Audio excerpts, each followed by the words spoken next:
करू सुरुवात.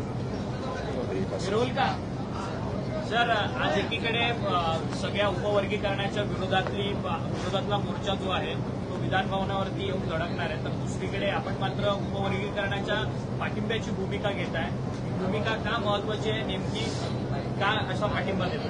खरं तर सर्वोच्च न्यायालय हे माननीय डॉक्टर बाबासाहेब आंबेडकरांनी अभिप्रेत असलेलं हे न्यायालय आणि न्यायालयाने ही भूमिका घेऊन 1 ऑगस्ट 2024 रोजी आरक्षण उपवर्गीकरण राज्यांनी जाहीर करावं असं जाहीर केल्यानंतर 5 राज्यांमध्ये कुठलाही विरोध न होता ते आरक्षण उपवर्गीकरण त्या ठिकाणी जाहीर झालंय. वंचितातल्या वंचितांना हा न्याय मिळण्यासाठी हे आरक्षण उपवर्गीकरण लवकरात लवकर जाहीर करावं अशी आमची मागणी आहे. माझ्याबरोबर आमचे आमदार अंतापूरकर आहेत, या ठिकाणी सुनीलजी कांबळे पण येणार आहेत, त्याचबरोबर गोपालजी तुमाणे आहेत.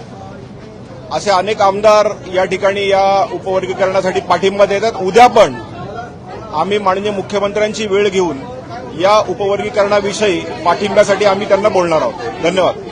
सर, पण एकीकडे 27 आमदारांनी काल मुख्यमंत्र्यांना सहीचं पत्र दिलं आहे की हे उपवर्गीकरण जे आहे ते खरं तर जातीपातीमध्ये भांडणं लावणारी आहे.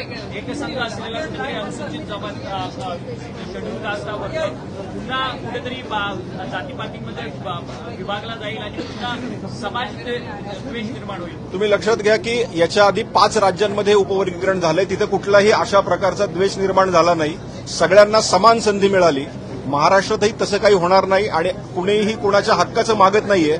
पण जे खऱ्या अर्थानं गरीब आणि वंचित आहेत, माननीय भूषण गवई सुद्धा त्या 7 खंडपीठाच्या सर्वोच्च न्यायालयाच्या त्या खंडपीठामध्ये होते आणि त्या खंडपीठांनी हेच सांगितलं की मागासलेपणा यासाठी हे खऱ्या अर्थानं निर्मूलन होण्यासाठी हे उपवर्गीकरण होणं अत्यंत गरजेचं आहे. परंतु कास्ट सेन्ससच्या संदर्भातला निर्णय जो आहे तो केंद्र सरकारकडनं घेण्यात आलेला आहे, परंतु या सगळ्या संदर्भातली अंमलबजावणी कधी होणार आहे? कारण की सातत्यानं कास्ट सेन्सेक्स हा पूर्ण झाला तर पूर्ण भारताचा होईल आणि त्याच उद्देशाने मी याच्या आधी पण सांगितलंय की सर्वोच्च न्यायालयाने जे सांगितलंय ते इतर राज्यांमध्ये जे इम्प्लिमेंटेशन झालंय त्याप्रमाणे महाराष्ट्र राज्यातही आपण करावं.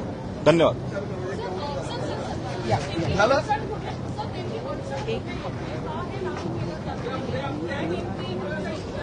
नाही, अडचण मला यामध्ये अडचण वाटत नाहीये, कारण गेल्या 2 वर्षापासून आम्ही यामध्ये लढाई करतोय आणि आज या लढाईमध्ये मातंग समाज असेल, बुरुड समाज असेल, वाल्मिकी समाज असेल, असे अनेक समाज, मादिगा समाज असेल, या समाज उतरलेले आहेत, रस्त्यावर दिसत आहेत. अनेक खरं तर जिल्ह्यांमध्ये मोठे मोठे मोर्चे झालेले आहेत. मला याच्यामध्ये अडचण येईल असं वाटत नाही, परंतु हे लवकरात लवकर करावं म्हणून आमची ही